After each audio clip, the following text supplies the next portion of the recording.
to lead. And in today's episode of Amplify Your Marketing Message, we're going to be talking about the three different types or three different levels of leadership that I see in the marketplace. And this was one of the most important lessons I learned from my very first business mentor. This first business mentor was my father and is my father. When I was very young, for starting out in the world, trying to figure out what would I be when I grow up, I saw my dad in the world of business.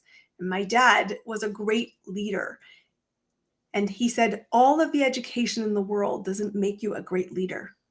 All the titles and accolades of success in life or corporate do not make you a great leader. How you make decisions and how you show up is the measure of a great leader. And there are different levels of leadership. As a business owner, what's so important to understand is that you must be the engine of your business. Nobody else is going to build the business for you, although you may have a team that supports the vision. The vision itself is you. You must cast it and hold it and have the self-leadership to make things happen. And it's easier said than done.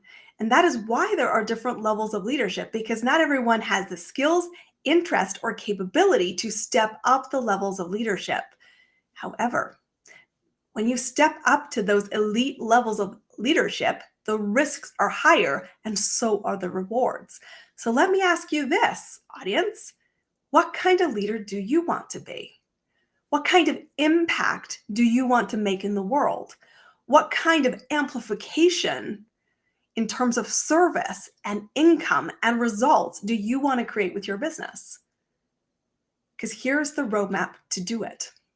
The very first level of three types of leadership that my father talked to me about was the fact that leaders could gather and needed to gather facts. Data is the richness and the foundation of all the moving pieces in your business. And so the ability to recognize that what you measure is what produces results is tenement foundations. So do you know what you should be measuring in your business? And are you measuring it regularly and keeping a pulse on it? I've said this before on the podcast, but for you new listeners who might not have heard it, there are two things and only two that will predict your future revenue. Number one is how many people are you meeting? Because your business will be built on strangers, and the number one thing you need to focus on is building an audience of buyers. And there's lots of episodes here in the podcast. Check them out to give you the roadmap to do that.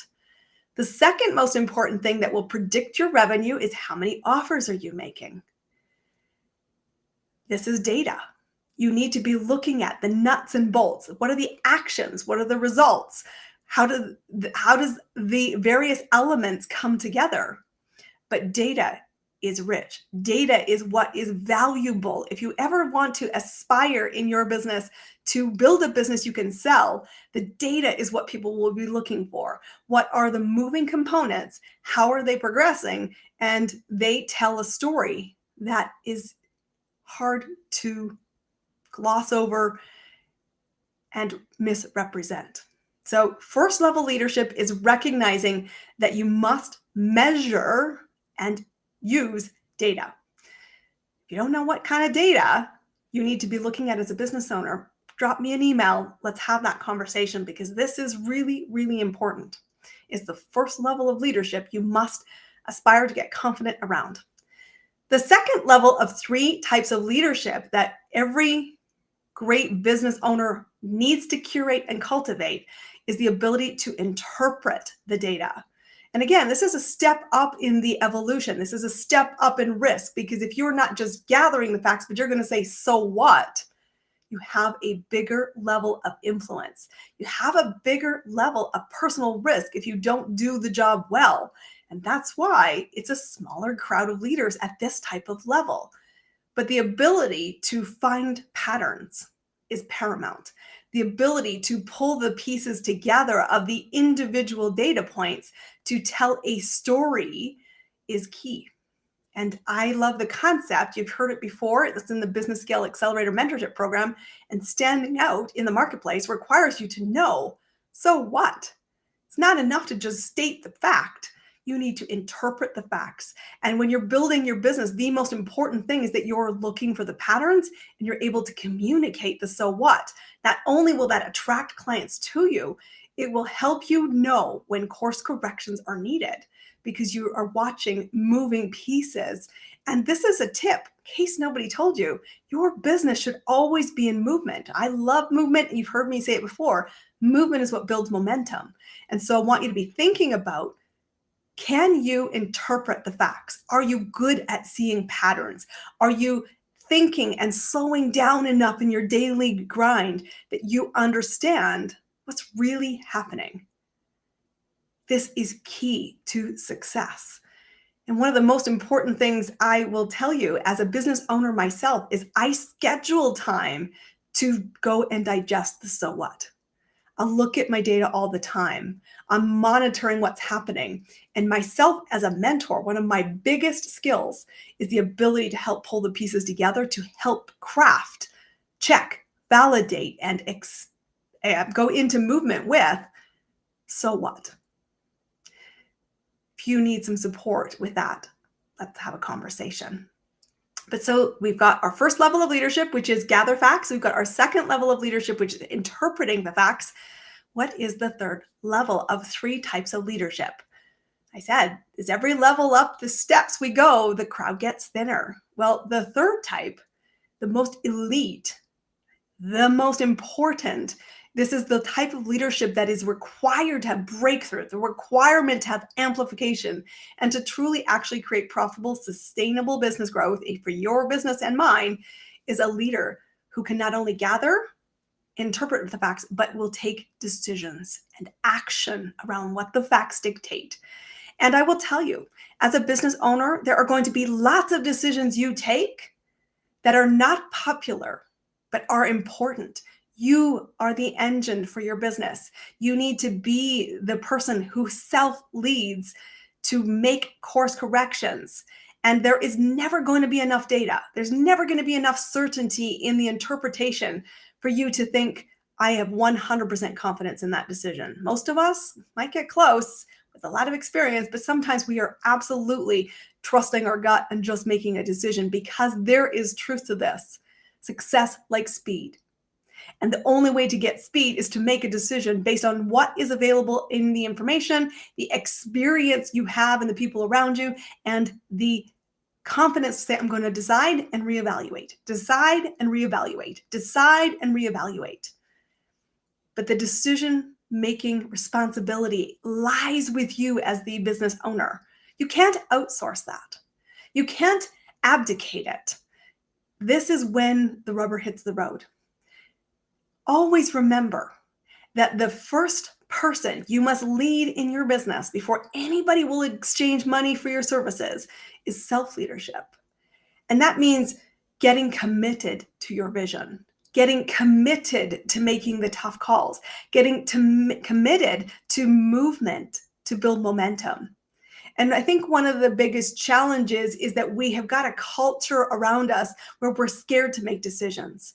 Decisions we've been taught are career limiting. We've been told that we're not safe to make a decision. So we need a peanut gallery or safety or deniability. And I will tell you that is not what is needed in the world of business today. We need people who are prepared to take the risks because the impact they want to create is heartfelt. It's the impact they want to create that is saying this is non-negotiable and I will be flawed and be human and get it wrong, but I will keep showing up with making a commitment to myself first that I will gather data. I will use every skill set I have to interpret that data and I will move with the consequences and the actions that are required. Great leadership is what the world needs and it starts with you. I want you to take time and reflect as you've listened to this podcast today. What kind of leader did I show up as today? Did I go and gather facts? Did I spend time? Did I slow down enough to say, so what? What did the facts tell me? And then when that answer is staring at you in the face, what did you do with it? Did you put your head down in the sand and defer the decision? Or did you say, it's black and white, I need to make a decision and move? I know the chances are some days you make the first decision, which is I'm going to defer and avoid, especially if you're building and uncertain and wobbling. But the only way you get certainty is to decide and move and reevaluate. And learning to make great decisions is a learned habit. You don't get better on the sidelines. You get better with the personal risks, consequences, and support in that decision-making process. And when I go back to thinking about this lesson that my dad taught me, brings it up in conversation just over the weekend, it came up again. And I've talked about this in various events that I run with my business. I said, what kind of leader were you today? And I know when I lay my head down at the end of the day, I ask myself the same reflective question. What kind of leader was I today? And what kind of leader do I commit to being tomorrow? Because I know that business owners are struggling. I know that it's easy to gather facts and to interpret the facts, but there's very, very few that want to make that tough call. You're the engine of your business. There is so much opportunity to serve now more than any other time in history, but it requires you to step into the leadership role. And it's an acquired skill. One of the most grateful lessons I have had is the opportunity to make decisions along the journey. Not all of those decisions have gone well. And that's actually a really good thing because we learn more as humans from the mistakes and the decision and the hindsight as long as we slow down enough to evaluate it. What makes me a great mentor today is the fact that I have made decisions. I've swung for the fences. Sometimes I've absolutely hit it out of the park. And other times it has cost me huge. But I always knew that I aspired to be the type of leader who made the tough calls. And that meant that I was not driven by the popularity contest. And I know as a mentor, I'm not for everybody. But I know people who want to move at an elite level, move at the decision-making level, move where impact matters more than ego. And creating the world we want to see is paramount. That's my tribe. And they want to come and work with me in the Business Scale Mentorship Accelerator to say, I want to make better decision-making. A couple months ago, I was at a networking event and someone said, what is it that you do? And I said, well, I help people become the must hire and build successful businesses. And he said, well, that's a result for sure, but I don't think that's what you do. And I was interestingly eager to hear what his interpretation was. I said, well, what do you think I do? He said, you're a business mentor and a thinking partner. And thinking partner is absolutely the best description of what I do with my clients in a high touch, high impact capacity. He said, you help people make better decisions. Confidence in your decision-making, I said, is a learned skill. That's actually the biggest result of what it is that I do as a mentor with my clients. Because the truth is, you can build foundations, and we build the three of them in my programs, which are building an audience of buyers, learning to master your message to create momentum and movement, and being sure that you can create value and results so that your offers, when made, are accepted. Beyond those foundations, the most critical long-term lifetime value of spending time in my ecosystem is that you learn to make better decisions. You learn to trust your decisions. You learn to seek within the facts, the lessons, the people, the peers that can walk the mile you're walking. Don't give headspace to poor leaders who are not working at the level you are. Make sure you have a strong inner circle, because tough decisions are required. What will you do when you're faced with them?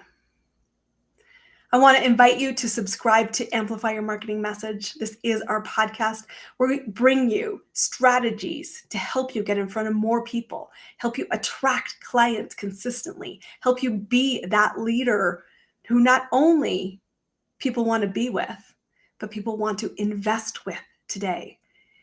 When you are self-leading and recognizing you're the engine and you invest in your development, it creates an energetic magnetic pull.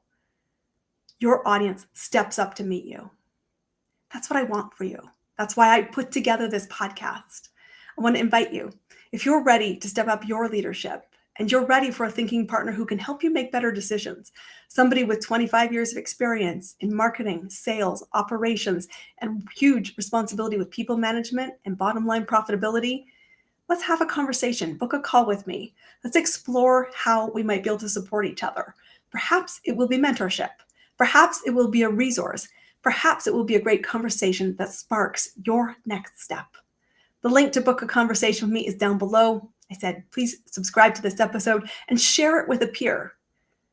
Leadership is not something you can gain sitting on the sidelines. You can start your first level of leadership by gathering facts. You're going to move then to interpreting them.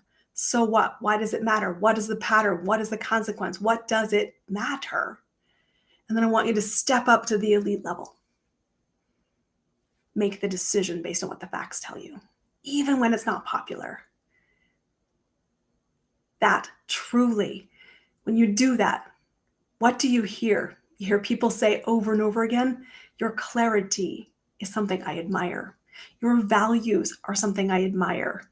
And I respect you. And respect is a huge, huge piece of movement. Because if anybody's going to exchange value with you, it starts with those three things. I am Christine Campbell Rapin. I am the business mentor and host to this program. We'll see you all on our next episode.